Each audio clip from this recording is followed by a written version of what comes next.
রাসূল পাক সাল্লাল্লাহু আলাইহি ওয়াসাল্লাম বলেছেন, কুরবানি এমন এক ইবাদতের নাম, যে ইবাদত কুরবানির পশু জবাই করার সময় যে পশুর থেকে রক্ত বের হয়, ওই রক্ত মাটিতে পড়ার পূর্বেই বান্দার আমল আল্লাহর দরবারে কবুল হয়ে যায়। জোরে বলুন না সুবহানাল্লাহ।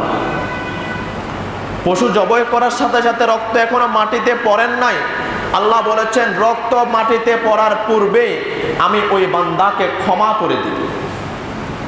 কিন্তু যখন কোরবানি দিব আমরা, কোরবানিটা হতে হবে সেরকম, কোরবানিটা হওয়ার মতোই হতে হবে।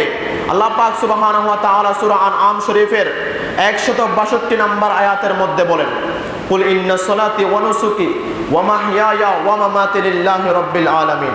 হাবিব আপনি বলে দিন, আপনার নামাজ, আপনার কোরবানি, আপনার ইবাদত, আপনার ভালো মন্দের সব কিছু যেন স্বয়ং রব্বুল আলামিনের জন্য হয়। জোরে বলুন না সুবহানাল্লাহ।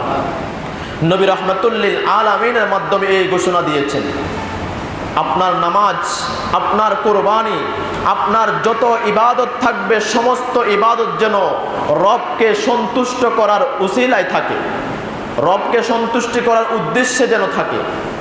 কারণ আমরা যদি কোরবানি করি, কোরবানির ক্ষেত্রে আমরা যদি আমাদের নিয়তের মধ্যে রাখি আমরা পশুর মাংস খাওয়ার উদ্দেশ্যে কোরবানি করছি, অথবা আমাদের আত্মীয়তার সম্পর্ক ছিন্ন হয়ে যাবে বিদায় আমি কোরবানি করছি, আমার নতুন আত্মীয় হয়েছে বিদায় কোরবানি দিতেই হবে, ওজন্য কোরবানি দিলে ওই কোরবানি তো হবেই না, বরঞ্চ আল্লাহর দরবারে সেদিন আপনাকে এই জবাবদিহিতা করতে হবে, কোরবানি দিতে হবে।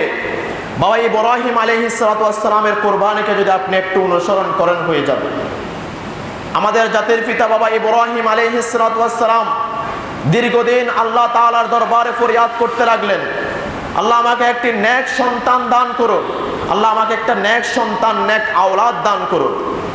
দীর্ঘদিন হয়ে গেল, যখন কোনো আওলাদ সন্তান আসছে না, বাবা ইব্রাহিম আলাইহিস সালাতু ওয়াস সালাম আপনারা জানেন অনেক পরীক্ষা দিয়েছেন।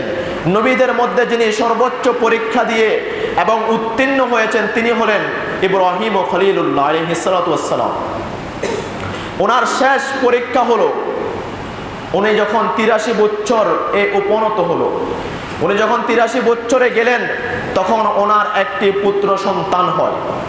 পুত্র সন্তান হওয়ার পরে ওনাকে, আপনারা শুনেছেন, আমি বলেছিলাম গত জুমার মধ্যে একটুখানি বলেছিলাম, ইব্রাহিম আলাইহিস সালাতু ওয়াস সালাম যখন 83 বছর পরে একটা পুত্র সন্তান হয়, ওই আল্লাহর দরবার থেকে ওহী আসলো, ইব্রাহিম আপনার সন্তানকে নিয়ে আপনি এমন এক জায়গায় চলে যান যেখানে কোনো খাবার থাকবে না, কোনো আহার থাকবে না, একদম মরুর স্থানে নিয়ে চলে যান, এনাদেরকে রেখে চলে আসেন। তখন মাত্র ইসমাঈল আলাইহিস সালাতু ওয়াস সালামের বয়স 6 মাস। এমন অবস্থায় ইব্রাহিম আলাইহিস সালাতু ওয়াস সালাম আল্লাহর কথা মতো নিয়ে গিয়ে ওই মরুভূমিতে রেখে চলে আসলেন, যেখানে কোনো পানি নেই, যেখানে কোনো আহার নেই, যেখান থেকে আল্লাহ জমজম সৃষ্টি করেছেন, আমরা পূর্বেই আলোচনা করেছিলাম। ওই স্থানে রেখে চলে গেলেন ইব্রাহিম আলাইহিস সালাম, চলে গেলেন।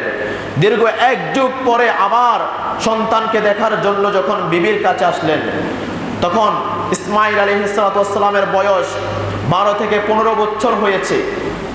এমন সময় যখন বাবা আসলেন, দীর্ঘদিন পরে বাবা যখন সন্তানকে দেখলেন জড়িয়ে ধরলেন বুকের মধ্যে, জড়িয়ে ধরে দীর্ঘক্ষণ পর্যন্ত কান্নাকাটি করলেন, পিতা পুত্রের ভালোবাসাটা দেখালেন, দেখানোর পরে শরীরের প্রত্যেকটা জায়গায় চুমো দিলেন, এরপরে খাবার খেয়ে শুয়ে গেলেন।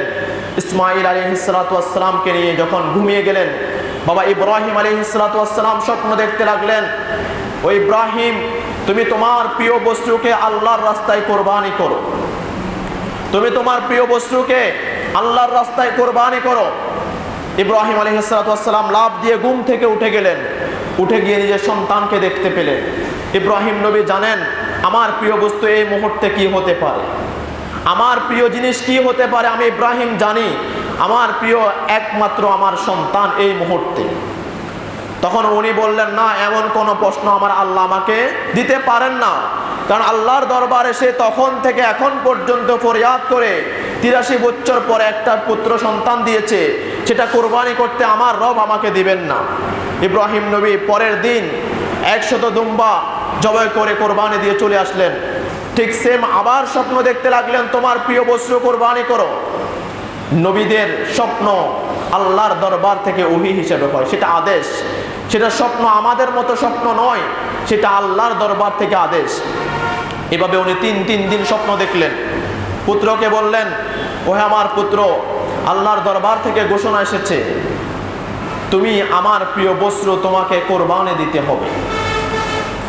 ইব্রাহিম নবী যেভাবে নবী ছিলেন, ইসমাইলও ঠিক নবী ছিলেন। উনি বললেন, বাবা যান, আপনাকে রব্বে কায়নাত আদেশ দিয়েছেন, আপনাকে ওই আদেশ পালন করতে হবে। আমি পুত্র রাজি রয়েছি, আপনি আমাকে নিয়ে এমন এক জায়গায় চলে যান যেখানে কেউ থাকবে না, কেউ আপনাকে বাধা দেবে না, এমন একটি স্থানে নিয়ে গিয়ে আমি আপনার পুত্রকে জবাই করে আল্লাহর সন্তুষ্ট, আপনি আল্লাহর রেজামন্দি হাসিল করুন। জোরে বলুন না সুবহানাল্লাহ। এমন মা ইব্রাহিম আলাইহিস সালাম বললেন, মনের মধ্যে অনেক কান্না থাকতে পারে, দুঃখ থাকতে পারে, কিন্তু রব্বুল আলামিন যেহেতু ঘোষণা দিয়েছেন, রব্বুল আলামিনের ভালোবাসার চেয়ে আর দুনিয়ার কোনো ভালোবাসা থাকতে পারে না। আমি ইব্রাহিম, আমার ছেলে যতই প্রিয় হোক না কেন, তাকে আল্লাহর রাস্তায় কোরবানি দিয়ে দিব, শুধুমাত্র আল্লাহকে রাজি করানোর জন্য। ঠিক তাই করলেন। জবাই হবে কি হবে না সেটা তো ইব্রাহিম নবী জানতেন না। ইব্রাহিম নবী ধারালো ছুরি দিয়ে চেষ্টা করলেন, গলার মধ্যে ছুরি চালিয়ে দিলেন। আল্লাহর পক্ষ থেকে আল্লাহ বললেন, ইব্রাহিম নবী, আমি তো আপনার সন্তানকে কেড়ে নেওয়ার নিয়তে আপনাকে এই প্রশ্ন দিই নাই, আমি শুধু আপনার মনের পরীক্ষা চেয়েছি, আমি শুধু আপনার মনের তাকওয়াটা কেমন সেটা চেয়েছি, আপনার ভালোবাসা আল্লাহর প্রতি কতটুকু আছে সেটাই চেয়েছি। সেম আমরাও কোরবানি যখন দিব, কোরবানির ক্ষেত্রে আমাদের তো সামান্য কিছু টাকার মধ্যে বিনিময়ে চলে যাচ্ছে। ওইদিকে আপনি ইব্রাহিম নবীর স্যাক্রিফাইস দেখলে বুঝবেন, ইব্রাহিম নবী কিভাবে কোরবানি দিয়েছেন আল্লাহর রাস্তায়। ঠিক সেভাবে আমাদেরকে কোরবানি দিতে হবে।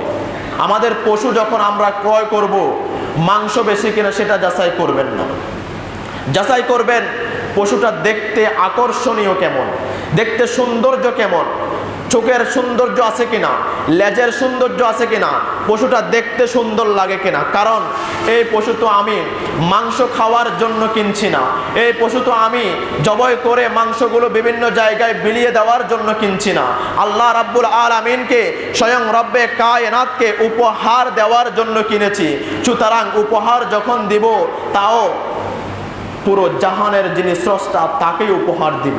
ওনাকে যখন উপহার দেব, উপহারের মতোই উপহারটা যেন দিতে পারি, ওইভাবে পশু ক্রয় করবেন।